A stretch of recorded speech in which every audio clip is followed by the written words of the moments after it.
Hello everyone, welcome to the channel physics gamers. मैं हूं पार्थो और आज हम स्टार्ट करने जा रहे हैं मैकेनिक्स, क्लासिकल मैकेनिक्स स्टार्ट करने जा रहे हैं। ये मैकेनिक्स का पहला वीडियो है, तो चलिए शुरू करते हैं। तो जब हम मैकेनिक्स की बात करते हैं तो mechanics, there are varieties of mechanics, जैसे क्लासिकल मैकेनिक्स,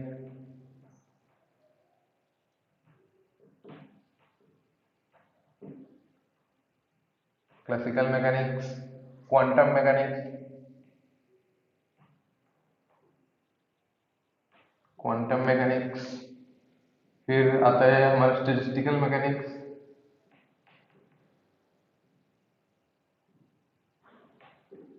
और relativistic mechanics.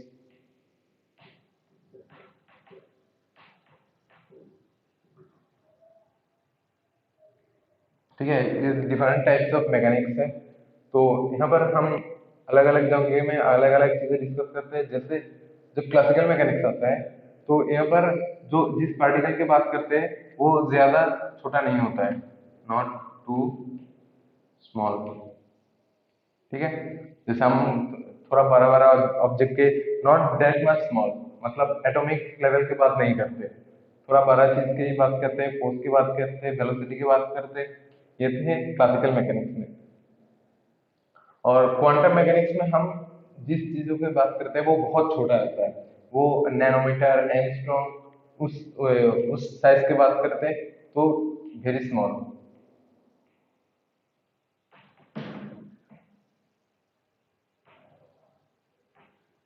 Very small particle. ठीक है। और जो स्टैटिस्टिकल मैकेनिक्स है वो है हम जब बहुत सारे चीज का एक साथ डिस्कस करते हैं, जैसे कि गैस मॉलिक्यूल हो गया, ऐसे बहुत सारे चीज के एक साथ डिस्कस करते हैं, तब कहते हैं, तब वो फील्ड है स्टैटिस्टिकल मैकेनिक्स। ठीक है, जब number of particles, number of particles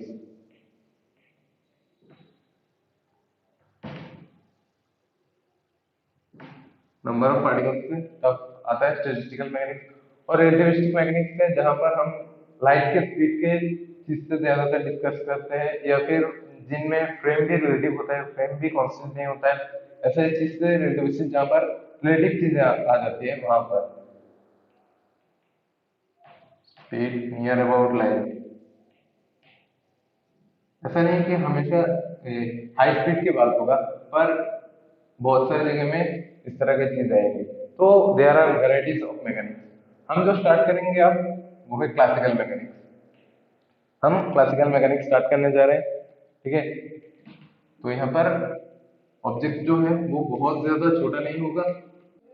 तो इस वीडियो में मेनली मैं डिस्कस करूंगा कुछ फोर्स के बारे में जो सिलेबस में इंक्लूडेड है, जैसे कि हो गया time dependent force, velocity dependent force, ऐसे कुछ फोर्स के बारे में डिस्कस करूंगा, उनकी इक्वेशन ऑफ मोशन निकालूंगा ऐसे। ठीक है, तो ये तो हमें पता ही है कि फोर्स किस बंदर का नाम है।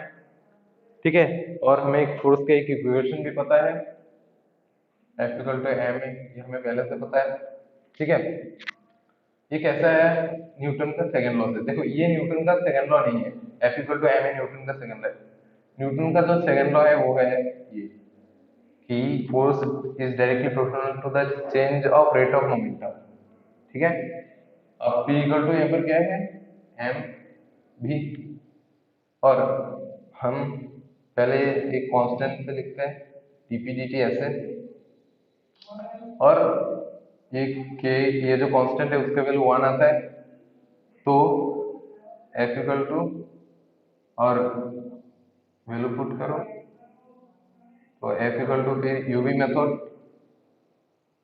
ठीक है, M into D V D T plus V into D M D T. ठीक है, ये है फोर्स का एक्सप्रेशन। ठीक है, तो अब हम क्लासिकल मैकेनिक्स में यहाँ पर हर जगह में मास को कांस्टेंट लेंगे। ठीक है, M equal to constant, M equal to constant लेंगे। ये सिर्फ जब रिलेटिविस्टिक मैकेनिक्स करेंगे तब देखेंगे कि एम कांस्टेंट नहीं है, लेकिन यहाँ पर एम कांस्टेंट ही है, तो एफ इक्वल टू सिंपली लिखेंगे डीवी डी टी। तो क्या आएगा, F equal to DV D T जो है एम ए है, ठीक है। ये हम क्लास 11 में देख चुके हैं। अब यहाँ से मैं एक इक्वेशन निकालूंगा फोर्स, और फोर्स से एफ इक्वल टू एम है, और इसको हम ऐसे भी लिख सकते हैं M into D two R D T two. R क्या है, डिस्प्लेसमेंट है, ऐसे लिख सकते हैं, ठीक है। अब हम मान लेते हैं कि at time T naught velocity V naught, मतलब टाइम टी नॉट में वेलोसिटी वी नॉट है, और डिस्टेंस है आर नॉट, ठीक है। इस कंडीशन से हम एक इक्वेशन ऑफ मोशन निकालेंगे।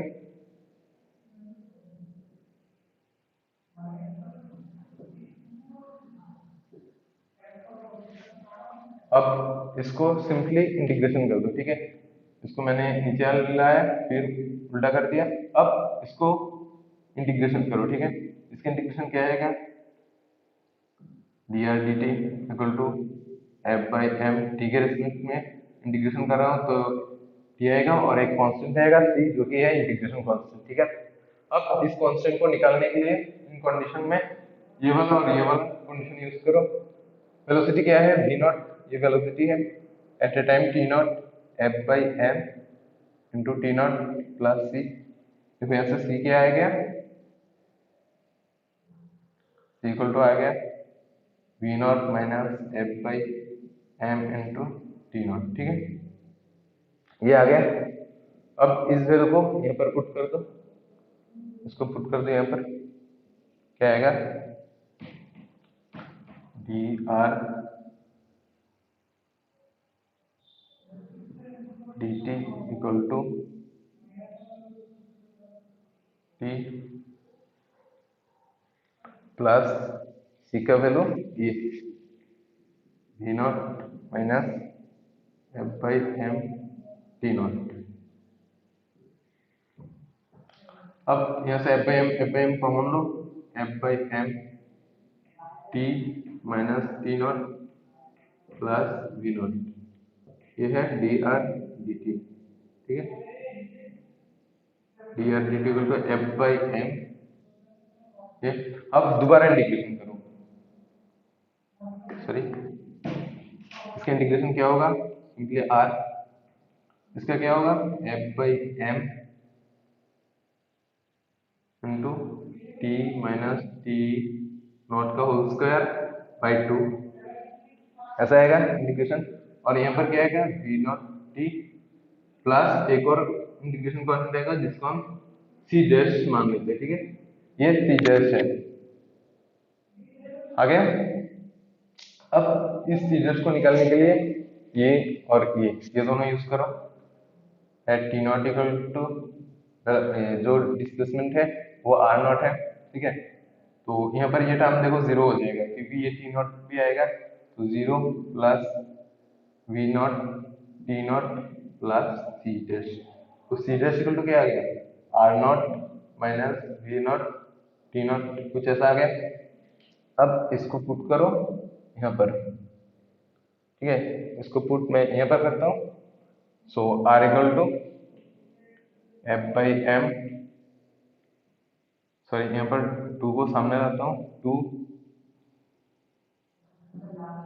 टी माइनस टी नॉट का whole square plus we naught T not, sorry we naught T, इसमें प्लस जो सी का वैल्यू आया are naught minus we naught T naught, ठीक है। अब इस आर नॉट को इस तरफ लाओ, R minus are naught equal to F by 2m T minus T naught का होल स्क्वायर प्लस यहाँ से वी नॉट कॉमन लो, टी माइनस टी नॉट, ठीक है। देखो आ गया, इक्वेशन ऑफ मोशन आ गया। अब ये जो एफ बाई एम है इसको हम एक्सेलरेशन बोलते हैं, तो r minus are naught equal to half a into T minus T naught square plus we naught T minus T naught. ठीक है, अब देखो ये इक्वेशन कुछ इस तरह लग रहा है कि हमने क्लास 9 में जो पढ़ा था S equal to half A T square U T plus half A T square, पहले यू टी लिखते थे, U T plus half A T square, कुछ ऐसा ही है, U B T half A T square, इसको आगे लाओ तो कुछ ऐसा ही है। ठीक है, तो ये इक्वेशन ऑफ मोशन है, हमने इसको इंटीग्रेशन करके निकाला है ऐसे। ठीक है, और ये लिमिट है, मतलब एक सिचुएशन था जब टाइम टी नॉट था, वी नॉट था, वेलोसिटी वी नॉट था और डिस्टेंस था आर नॉट, तब ये ऐसा आ रहा है। ठीक है, तो ये था इक्वेशन ऑफ मोशन। अब हम देखेंगे कि फोर्स डिपेंड्स ऑन टाइम।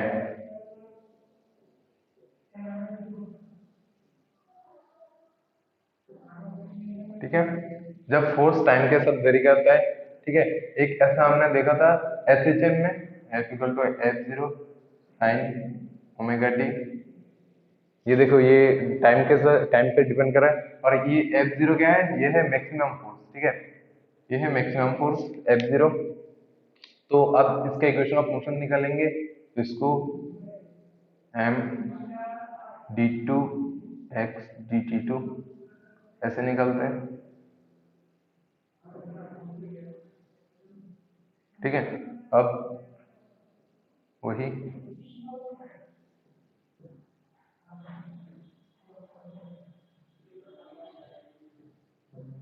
अब इसको इंटीग्रेशन करो, क्या आएगा, D two X D T equal to,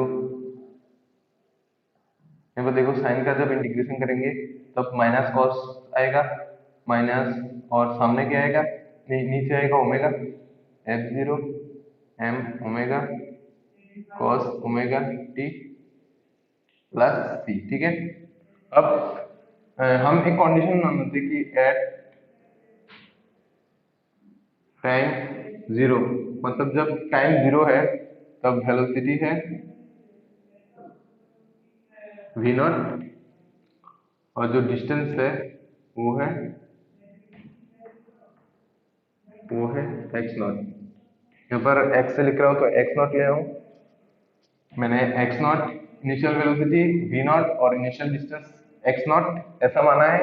अब यहाँ से सी नॉट निकालने के लिए ये कंडीशन यूज करो, एट टाइम जीरो, जब time T equal to zero put करोगे तो यहाँ पर क्या आएगा, cos zero one minus F M omega plus C equal to, ये क्या आएगा, वी नॉट। ठीक है, तो सी इक्वल टू क्या आ रहा है, वी नॉट माइनस प्लस, इस तरफ प्लस हो जाएगा एफ बाई एम ओमेगा। ठीक है, अब इसको यहाँ पर पुट करो सेम पहले जैसा, D X D T equal to minus F by M omega cos omega T plus C V zero plus F by M omega. ठीक है, ये अब दोबारा इंटीग्रेशन करो तो क्या आएगा, एक्स इक्वल टू इसका integration minus F by M omega square आएगा, एम ओमेगा स्क्वायर, ये क्या आएगा, साइन ओमेगा टी। ठीक है, और इन दोनों का क्या आएगा, plus we naught plus F by M omega T. ठीक है, यहाँ पर इंटीग्रेशन टी आएगा, टी के रेस्पेक्ट में करो। अब ये कंडीशन यूज करो, time T equal to zero में डिस्टेंस था एक्स नॉट, तो distance X naught equal to minus, यहाँ पर देखो टी को जब जीरो पुट करोगे तो ये टर्म जीरो आ जाएगा, सॉरी यहाँ पर कांस्टेंट होगा सी डैश। ठीक है, इंटीग्रेशन के बाद एक कांस्टेंट आएगा, और ये भी क्या आएगा, जीरो प्लस सी डैश, तो सी डैश इक्वल टू क्या आ रहा है, x naught c just equal to x naught आ रहा है। अब यहाँ पर पुट कर दो simply. Time t equal to 0 में लेने से थोड़ा इक्वेशन छोटा हो जाता है। ठीक है, अब पुट कर दो तो क्या आएगा, x equal to F by minus minus minus है m omega square sine omega T plus we naught plus F by M omega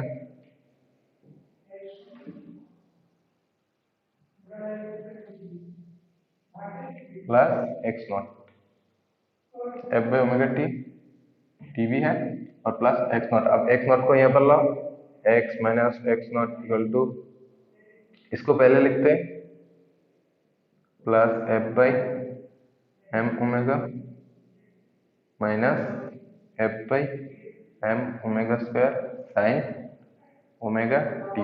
ठीक है, आ गया।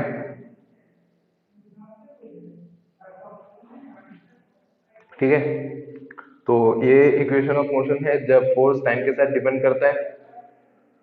तो ये इक्वेशन ऐसे निकालते हैं। अब ये 2 मार्क्स के लिए पूछ भी सकते हैं एग्जाम में, सिलेबस में इंक्लूड है इसलिए मैंने बता दिया। अब फोर्स निकालते हैं, फोर्स डिपेंड्स ऑन वेलोसिटी।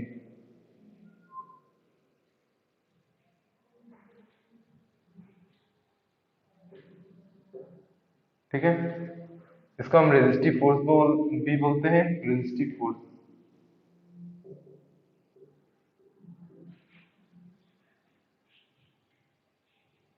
ठीक है, मतलब फोर्स जब वेलोसिटी पे डिपेंड करेगा उसको उसको बोलते हैं फोर्स। इसको निकालेंगे और वो रेजिस्टिव फोर्स भी कहते हैं। देखो F equal to minus K we, एक ऐसे हम ले लेते हैं। देखो हमने एक इक्वेशन पढ़ा था, F equal to 6 pi R B, ये हमने पढ़ा था। अब यहाँ पर मान लो कि इसको हमने के मान लिया। के मतलब यही नहीं कि यही क्वेश्चन ले रहा है, बस एक ऐसा फोर्स ले रहा है जो वेलोसिटी के साथ डिपेंड करता है, वेलोसिटी के ऊपर डिपेंड करता है। और ये रेजिस्टिव फोर्स इसलिए है कि ये फोर्स के अपोज करता है। जैसे ये था, तुमने 11 में पढ़ रखा होगा इसके बारे में। ठीक है, तो इसके इक्वेशन ऑफ मोशन निकालेंगे। Condition at time 0 velocity V naught और जो डिस्टेंस है वो है आर नॉट। ठीक है, M equal to D two R D T two equal to minus K V. ठीक है, अब देखो इसको यहाँ पर हम डी टू आर नहीं लिखेंगे, बल्कि F equal to M into D V D T ऐसे लिखेंगे, क्योंकि यहाँ पर वेलोसिटी दिया हुआ है तो हम ऐसे लिखेंगे। ठीक है, अब D we equal to D V by V equal to minus के एम डी टी ऐसे लिखते हैं। ठीक है, अब इंटीग्रेशन करो, v के रेस्पेक्ट में इंटीग्रेशन करें तो क्या आएगा, log बेस ई वी। ठीक है, इक्वल टू माइनस के एम टी प्लस सी ऐसा आएगा। अब कंडीशन यूज करो सी निकालने के लिए। At time t equal to 0 मतलब ये 0 होगा, log v naught equal to c. ठीक है, अब सी का वैल्यू पुट कर दो आप आराम से, तो क्या आएगा, log पर लिख लेता हूँ log v equal to minus के M t plus log v naught. अब इसको इस तरफ लाओ,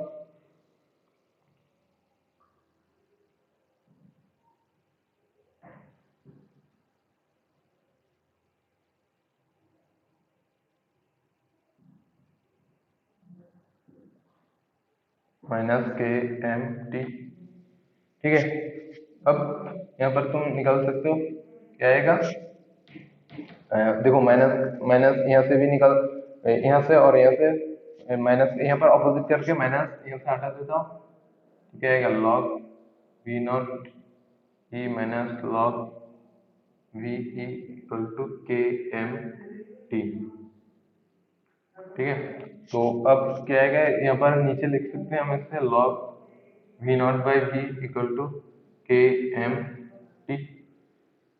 ऐसे तो लिख ही सकते हैं ना, ये यहाँ पर लिख सकते हैं।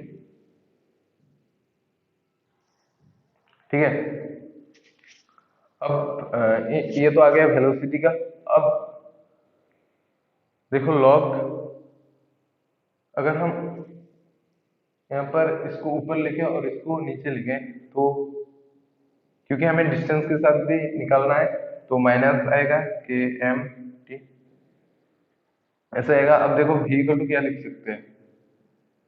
V naught E to the power, या फिर स्टेप जंप छोड़ देता हूँ, माइनस के एम टी। ठीक है, ऐसा आएगा, बेस ई है। अब देखो v इक्वल टू क्या है? We naught E to the power minus के एम टी। ठीक है, ऐसा आ रहा है। अब वेलोसिटी के में, वेलोसिटी का यहाँ पर पुट कर दो, d R D T equal to क्या? V naught E to the power minus के एम टी। अब फिर से इंटीग्रेशन करो तो क्या आएगा?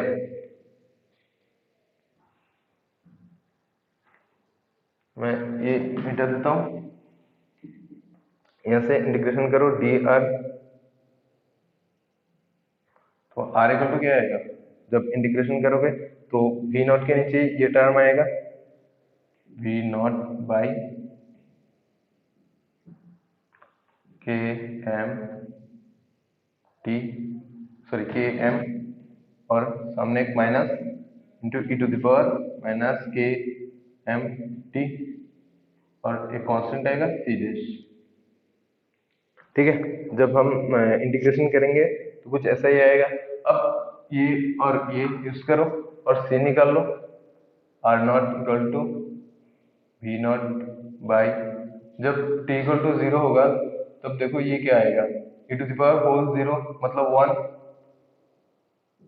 के एम, यही आएगा, प्लस सी डैश। तो सी डैश हमें मिल गया, C dash equal to R naught plus we naught by के एम। अब इसको पुट कर दो, यहाँ पर आ गया पूरा इक्वेशन। ठीक है, r equal to minus we naught by के m e to the power minus k t, इसको भी मिटा देता हूँ,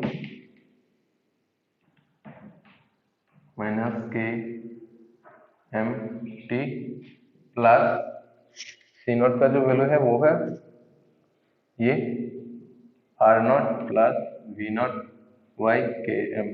ठीक है, अब आर नॉट को यहाँ पर ला सकते हो तुम, minus are naught equal to, इसको पहले लिखो k m minus we naught by के m to the power minus के एम टी।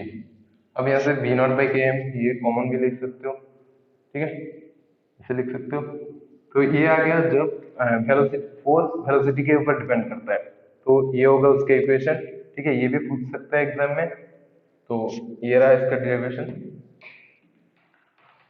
अब हम निकालेंगे फोर्स का इक्वेशन निकालेंगे जब फोर्स इलेक्ट्रिक फील्ड और मैग्नेटिक फील्ड दोनों पे डिपेंड करता है। तो हमें ये इक्वेशन पता है,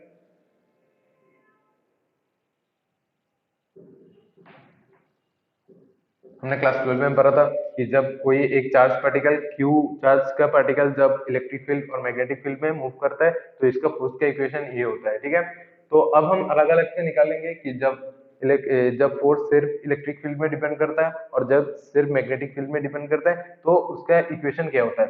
तो पहले हम निकालेंगे एट कांस्टेंट इलेक्ट्रिक फील्ड, पहले हम कांस्टेंट इलेक्ट्रिक फील्ड में निकालते हैं, फिर मैग्नेटिक फील्ड में निकालेंगे। ठीक है, तो कांस्टेंट इलेक्ट्रिक मतलब कि मैग्नेटिक फील्ड नहीं होगा यहाँ पर, तो क्यू ई है। ठीक है, अब फोर्स का इक्वेशन लिखो, m into D V D T equal to क्या आएगा, q into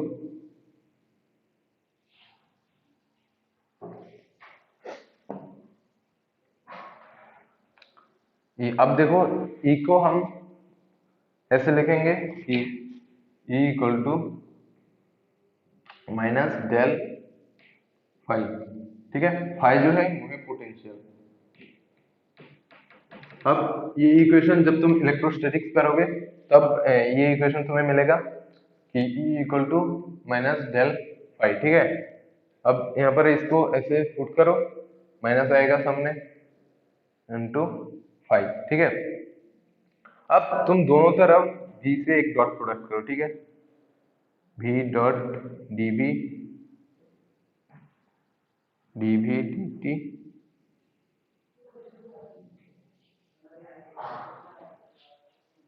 equal to minus Q into del phi dot भी। ठीक है, दोनों तरफ हमने भी से डॉट प्रोडक्ट किया। अब ये जो पार्ट है इसको हम थोड़ा मॉडिफिकेशन करके लिखेंगे। कैसे लिखेंगे, D D T of half M we square ऐसे लिखेंगे। ठीक है, देखो अब तुम इसको डेरिवेटिव करो, यही आएगा। इसको डेरिवेटिव करने के बाद यही आएगा, तो हमने इसको थोड़ा ऐसे लिखा है। अब यहाँ पर देखो माइनस क्यू, और ये जो डेल है, डेल का वैल्यू हमें पता है,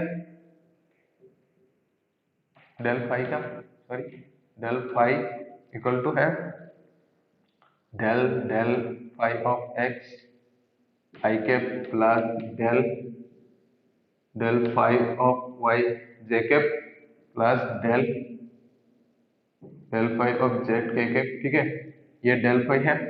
ठीक है, और v जो है, मेरे पास जो v है उसका वैल्यू हम पुट करेंगे ये, जब ये 3D में चल रहा होता है, D D X I cap plus D D sorry X D T I cap plus D D Y D T J cap plus D D T of Z के कैप। ठीक है, ये वैल्यू हम यहाँ पर पुट करेंगे। अब simply बस पुट कर दो। ठीक है, अब डेल फाई का वैल्यू ये है डेल फाई डेल एक्स आई cap plus del phi y j cap plus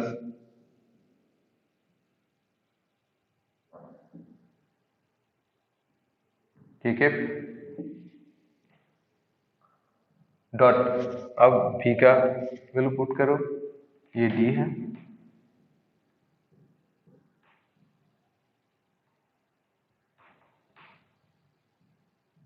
plus D D t y j cap plus. ठीक है, हमने सिंपली वैल्यू पुट कर दिया। अब कुछ नहीं, बस इसका डॉट प्रोडक्ट करो, q इंटू, अब देखो इसके साथ इसका डॉट क्या होगा, del del phi del x D X D T. ठीक है, फिर del del phi D Y del Y D Y D T plus simply dot product del phi del Z D Z D T. ठीक है, हमने simply dot product कर दिया, और सामने क्यू जो है वो है, और ये साइड जैसा पहला था वैसा ही रहेगा, हाफ एम बी स्क्वायर। ठीक है, अब ऐसा ही रहेगा। अब देखो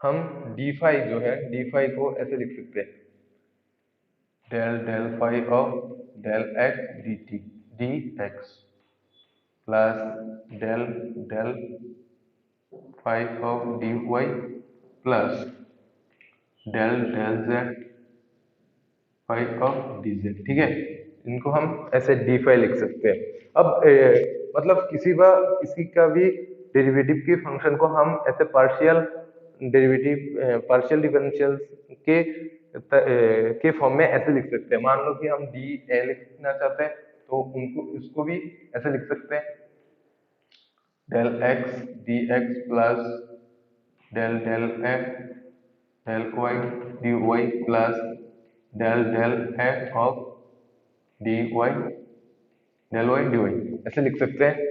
ठीक है, तो यहाँ पर देखो टी को अगर तुम छोड़ो तो यहाँ पर देखो टी को अगर पूरी इक्वेशन में ये देखो ये आ रहा है ऐसा, del del x of d x del del y of D Y del del del del five of x D x del del five of D y और डी जेड ऐसा आ रहा है।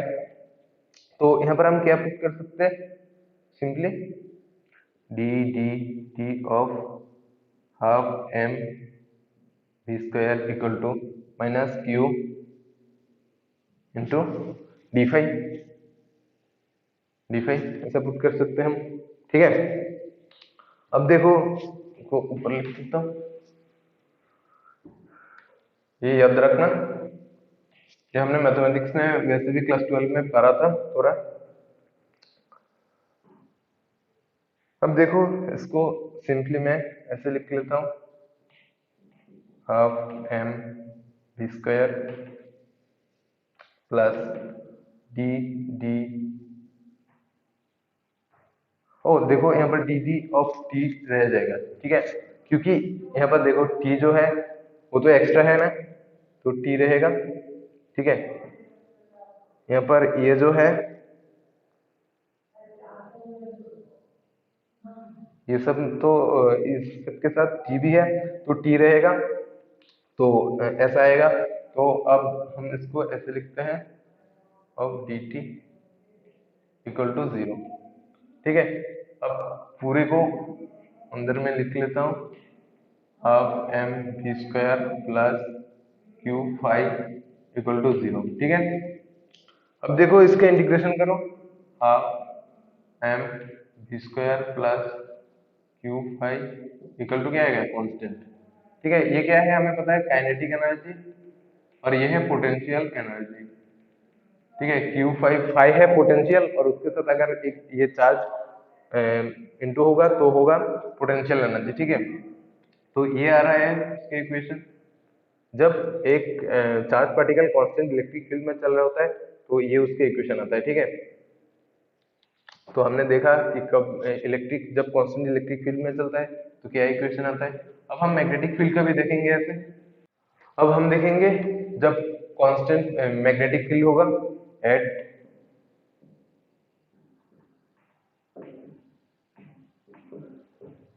Magnetic field. ठीक है, अब constant मतलब magnetic short form में लिखा हूं।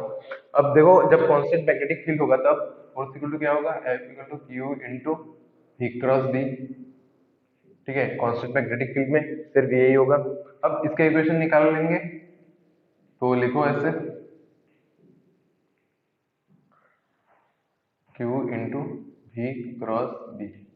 ठीक है, अब दोबारा V से मल्टीप्लाई करो, V into D we equal to q into v cross b dot b. ठीक है, दोनों तरफ बी से मैंने डॉट प्रोडक्ट किया, मतलब डॉट किया है। अब देखो इसको फिर से मॉडिफाई करके मैं ऐसे लिख सकता हूँ, एम वी स्क्वायर। ठीक है, ऐसे लिख सकता हूँ। अब देखो यहाँ पर देखो जब v और b का डॉट क्रॉस प्रोडक्ट करोगे तो जो रिजल्ट आएगा वो v के भी परपेंडिकुलर होगा और b के भी परपेंडिकुलर होगा। ठीक है, मतलब जो भी डॉट प्रोडक्ट आएगा इसका नहीं क्रॉस प्रोडक्ट आएगा तो वो v के साथ भी परपेंडिकुलर होगा और b के साथ भी परपेंडिकुलर होगा, जो भी रिजल्ट आएगा। अब जो रिजल्ट आएगा वो फिर से v के साथ डॉट प्रोडक्ट, मतलब वो v के साथ परपेंडिकुलर था, और अब v के साथ डॉट प्रोडक्ट होगा तो ये कितना आएगा, 0 आएगा। v cross b dot b ये कितना आएगा, 0 आएगा। अब इसको ऐसे भी प्रूव कर सकते हो, v क्रॉस b, तो डॉट प्रोडक्ट में ऐसे लिख सकते हैं हम क्रॉस b, इसको प्रूव करते हैं। ठीक है, तो अब ऐसे भी लिख सकते हैं हम क्रॉस b डॉट b ऐसे हम लिख सकते हैं। अब v क्रॉस v क्या होगा, जीरो होगा। v क्रॉस v तो जीरो ही होगा दोनों, तो इसको हम क्या लिख सकते हैं, जीरो। तो यहाँ पर क्या आ रहा है, ये क्या है, काइनेटिक एनर्जी। तो काइनेटिक एनर्जी इक्वल टू क्या आ रहा है, कांस्टेंट। ठीक है, मैग्नेटिक फील्ड में द काइनेटिक एनर्जी कांस्टेंट ऐसा आ रहा है। अब देखो यहाँ पर पोटेंशियल एनर्जी क्यों नहीं है, पोटेंशियल एनर्जी इसलिए नहीं है क्योंकि जब ये पोटेंशियल इस फोर्स के वजह से जो डिस्प्लेसमेंट आएगा वो फोर्स के परपेंडिकुलर होगा। ठीक है, ये सब तुम जब टॉपिक आएगा तब अच्छे से समझ सकते हो। अब बस इक्वेशन ऑफ मोशन निकालने के लिए बोला गया है, तो इतना ही आएगा। तो ठीक है, तो ये बेसिकली पहला वीडियो थोड़ा बेसिक था, तो इसमें हमने कुछ फोर्स का इक्वेशन निकालने के लिए कोशिश किया है। कुछ फोर्स की इक्वेशन हमें, एक और चीज है ऑटोमेशन। ऑटोमेशन क्या होता है, ये हमने क्लास 11 में पढ़ा था।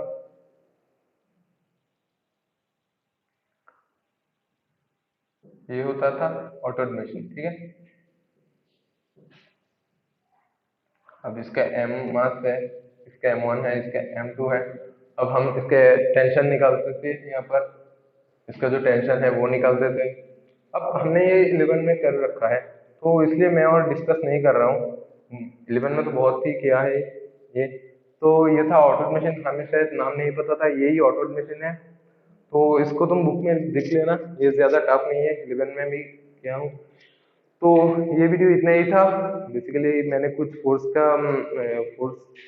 फोर्स का इक्वेशन निकाला है, बस जो एग्जाम में पूछे जा सकते हैं 2 मार्क्स के लिए। तो थैंक